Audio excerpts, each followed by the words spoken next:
Interview कैसा रहा? अच्छा है। आपका नाम और एजुकेशन बैकग्राउंड क्या है? मेरा नाम अनिल है और मेरा जो ग्रेजुएशन है मेरा हिंदी साहित्य से हुआ है दिल्ली विश्वविद्यालय कैंसर राज्य महाविद्यालय से।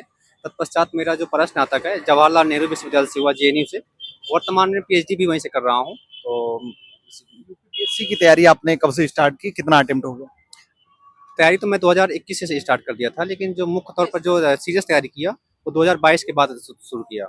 तो यूपी पीसीएस का वैसे तो मेरा चौथा अटेम्प्ट था, लेकिन सीरियस तो दूसरा ही था। यूपीएससी भी साथ में दे रहे हैं? हाँ बिल्कुल। अभी आप इंटरव्यू के लिए आए तो कहाँ से आपके इंटरव्यू का स्टार्टिंग रहा? क्या क्वेश्चन पूछे गए पहले आपसे? मेरा ए शर्मा सर का बोर्ड था। तो सबसे पहले कि पूछे कि आप क्या कर रहे हैं, आपका एजुकेशनल बैकग्राउंड क्या है, और उसके साथ साथ वो पूछे कि आप पीएचडी कर रहे हैं। तो मैंने कहा जी सर। तो मतलब मैंने खुद बताया। तो फिर उन्होंने एक पर्ची दिया, दो चार शब्द उसमें लिखवाए, जिसमें कर्तव्य पथ था, किम कर्तव्य विमूढ़ था, और एक दो शब्द ऐसे ही थे। तो फिर उन्होंने लिख करके उनको मैंने दिया, फिर वो चेक किए तो उनको मतलब ठीक लिखे थे। तो इसके बाद फिर बोर्ड चेक कर रहे थे कि सही लिखा जा रहा है या हाँ क्या? हाँ बिल्कुल बिल्कुल। और इसके बाद फिर बहुत सारे प्रश्न बने कुंभ पर बने, और कुंभ के साथ से क्या क्वेश्चन पूछा? कुंभ पर ये बने कि कुंभ क्यों होता है और कहाँ कहाँ होता है। तो वो कहाँ कहाँ ने बोले, मैं कहाँ कहाँ ने बता दिया था, तो उनको ठीक लगा कि मतलब एक्स्ट्रा जानकारी थी। इसके साथ साथ वो गंगा यमुना सरस्वती के जो संगम की बात करते हैं, तो सरस्वती को जो नदी है उसको लेकर बात बने कि इसका क्या महत्व है पौराणिक रूप से, क्या भौगोलिक तौर पर ये इसके कोई साक्ष्य मिलते हैं कि नहीं मिलते हैं, आप क्या मानते हैं। तो मैंने कहा सर अभी अगर ये तो अभी शोध का विषय, अगर ऐसा कुछ किया जाएगा और हो सकता है मेरी जानकारी कम हो, अगर होगा तो मैं देख लूंगा। लेकिन ऐसा होता है कि गंगा यमुना सरस्वती के जो संगम है उसको लेकर के बात कही जाती है। और इसके साथ साथ और भी बहुत सारे प्रश्न बने चारों मेंबर्स ने। कुछ सिचुएशन बेस्ड क्वेश्चन थे, दो सिचुएशन बेस्ड क्वेश्चन थे। ये थे कि आप किसी क्षेत्र के मतलब एसडीएम हैं, वहाँ बाढ़ आ जाती है तो आप क्या करेंगे। तो फिर मैंने तो शॉर्ट टर्म और लॉन्ग टर्म को जो मेरे प्लान हो उनको उनके बारे में बात की। उसके साथ साथ एक मेंबर थे, उन्होंने बात पूछी कि लेफ्टिस्ट और राइटिस्ट, क्योंकि मैं जेएनयू से हूं, तो उसको वो प्रश्न बनना लाजमी था। तो ये था कि उन्होंने पूछा कि आप एसडीएम के तौर पर किनको बीच में लेकर चलेंगे और लेफ्टिस्ट राइटिस्ट हैं क्या। तो मैंने बताया दोनों को, मैंने कहा सर दोनों को समन्वय जितना होएगा हो सके तो कोशिश करूंगा, लेकिन देश की एकता और अखंडता के लिए जो चीजें होंगी तो मुझे लगता है दोनों का समन्वय ज्यादा बेहतर तरीके से बात होती। और जो देश को जोड़े उसमें कोई दिक्कत की बात नहीं, हमें उससे बात करनी पड़ेगी, लेकिन फिर भी राइटिस्ट जो मुद्दा का संस्कृति को बढ़ावा बिल्कुल देना चाहिए, ऐसी मैंने बात कही। कितना टाइम तक इंटरव्यू चला होगा? लगभग 15 से 20 मिनट के बीच में ही था। 15-20? हाँ। ऐसा कोई क्वेश्चन आपको लगा कि पूछा गया उसका उत्तर आपको ना आ रहा हो, या फिर नॉर्मल जितने क्वेश्चन पूछे गए सबका उत्तर आपने दिया? नहीं, सबके उत्तर, कुछ के उत्तर मैंने माफी मांगी, क्योंकि वो बोले कि हरबंस राय बच्चन की मधुशाला को मैंने जिक्र किया, क्या आप लाइन बताइए। मैं सर माफी चाहता हूँ, अब मैंने याद तो किया था, याद नहीं, पढ़ा तो था ग्रेजुएशन के दौरान में, लेकिन मैं याद नहीं कर पा रहा हूँ। तो ठीक, कोई बात नहीं।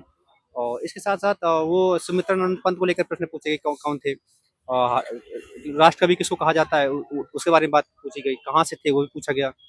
और हिंदी साहित्य से ज्यादा प्रश्न थे और कुंभ से प्रश्न थे, ये सारे सारे प्रश्न थे। आप एक चीज बताएंगे, जैसे आपने आपसे कोई क्वेश्चन पूछा गया जिसका उत्तर आपने ना दिया हो, आपने सॉरी बोला, तो क्या उनका रिएक्शन रहता था? वो बहुत पोलाइट थे, और ये तक कि आप सॉरी कैसे बोलती है, ये भी बहुत मायने रखता है। और बहुत नॉर्मल है, जितना हाइप बनता है कोचिंगों में कि ऐसा वैसा ये होता है, मुझे लगता है कि बहुत नॉर्मल है। मॉक इंटरव्यू में कुछ ज्यादा हाइप बना के दिखाया जाता है, मतलब बहुत व्यवस्थित तरीके से उस तरीके इंटरव्यू होता है, कैसे मतलब दोनों में आपको क्या डिफरेंस लगता है? जैसा कि मैं जैसे पीएचडी कर रहा हूँ, तो हम कई बार अपने गाइड के रूम पर जाते हैं, तो वैसे ही माहौल था बहुत। ऐसा कोई दिक्कत की बात नहीं कि आप बहुत डरने की बात है, कुछ नहीं, आप नॉर्मल बात करते हैं।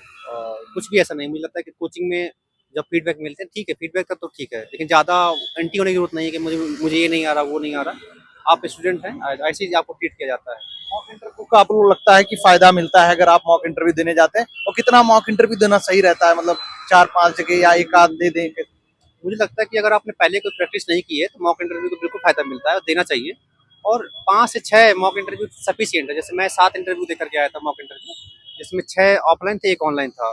तो मुझे तो लाभ मिला उस चीज़ का, क्योंकि हम सहज हो जाते हैं चीज़ों को लेकर के। एक प्रैक्टिस में हमारा दिमाग उस चीज़ को स्वीकार कर लेता है, तो बिल्कुल देना चाहिए इस चीज़ को। अच्छा, क्या क्वेश्चन, जैसे जो मॉक इंटरव्यू क्वेश्चन पूछे जा रहे थे, जिस तरीके से आपके जेएनयू से रिलेटेड क्वेश्चन पूछे गए और आपके एजुकेशनल बैकग्राउंड जो भी चीजें थी, क्या आपको लगता था इस तरीके के क्वेश्चन मॉक इंटरव्यू में पूछे गए जो यहाँ पर पूछे गए?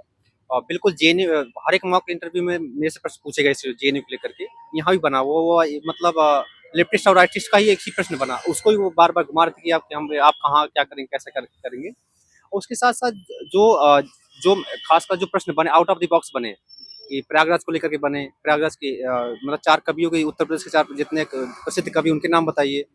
और मतलब हिंदी साहित्य से तो सीधी बात है कि बनते ही, तो मैंने नाम भी बताया, उनके 4-5 नाम मैंने बताए। और ठीक है, यही सारी चीज़ें हैं तो बहुत डीप, जैसे आपने कोई जवाब दिया फिर उसका फिर से उत्तर वो जानना चाह रहे, कोई ज्यादा डीप जानने की कोशिश कर रहे थे या फिर नॉर्मल आपने उत्तर दे दिया फिर दूसरा क्वेश्चन करते थे?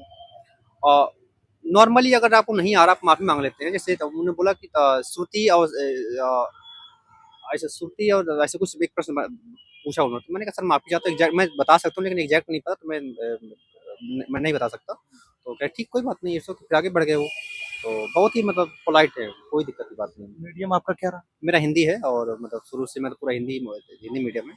हिंदी मीडियम के लिए आपको लगता है कि पीसीएस में छात्रों का सिलेक्शन होता है, क्योंकि यूपीएससी में ज्यादा इंग्लिश मीडियम का सिलेक्शन होता है, हिंदी में लगता है कि पीसीएस में सिलेक्शन हो रहे हैं? आपके लिए चांसेस हैं अभी यहाँ पर, क्योंकि बहुत सारे छात्र बोलते हैं यूपीएससी में नहीं हो रहा है लेकिन पीसीएस ट्राई करेंगे, हिंदी मीडियम से सिलेक्शन हो जाए? बिल्कुल ऐसा है, क्योंकि हम देखते हैं 2013 के बाद जो यूपीएससी की पॉलिसी आई, सीसेट वाली पॉलिसी ज़्यादा ज़्यादा प्रभावी, सीसेट ही ज़्यादा सबसे बड़ा हिंदी मीडियम के लिए समस्या है।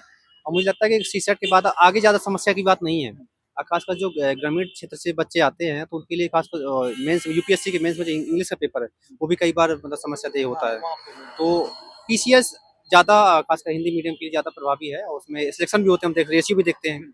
तो बिल्कुल ये चीज़ कह सकते हैं। तो यहाँ का सीसेट आपको आसान लगता है, और क्या सीसेट के लिए आप क्या रणनीति बनाते थे, क्या चीजें पढ़ते थे? क्योंकि यहाँ भी कुछ छात्रों के लिए सीसेट में दिक्कत होती है, क्या आप रणनीति रखते थे इसके लिए? यूपीएससी की बात करें, पीसीएस की, पीसीएस। पीसीएस के सीसेट में ऐसा कोई कुछ ऐसी बात नहीं है, और लेकिन मुझे लगता है कि फिर भी हम लाइटली नहीं ले सकते उस चीज़ को लेकर के।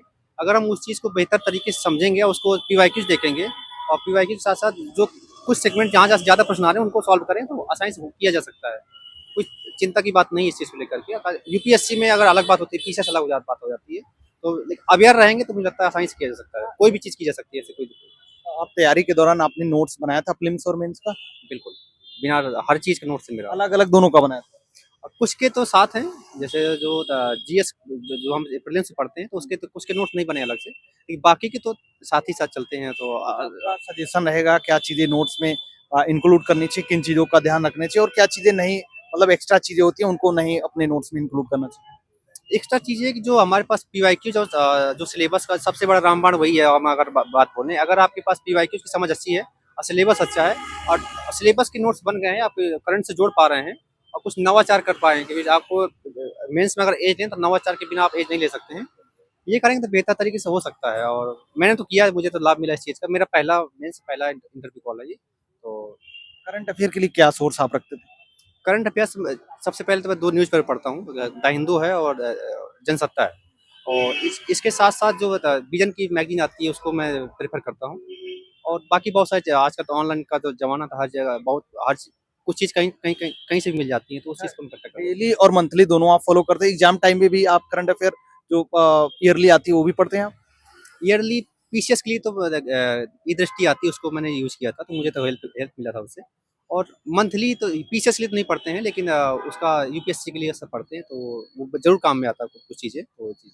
लास्ट में कोई सजेशन आपका रहेगा, खासकर प्रीलिम्स की अगर बात करें, जो छात्र तैयारी कर रहे हैं, क्या चीजें ध्यान रखना चाहिए, क्या चीजें नहीं?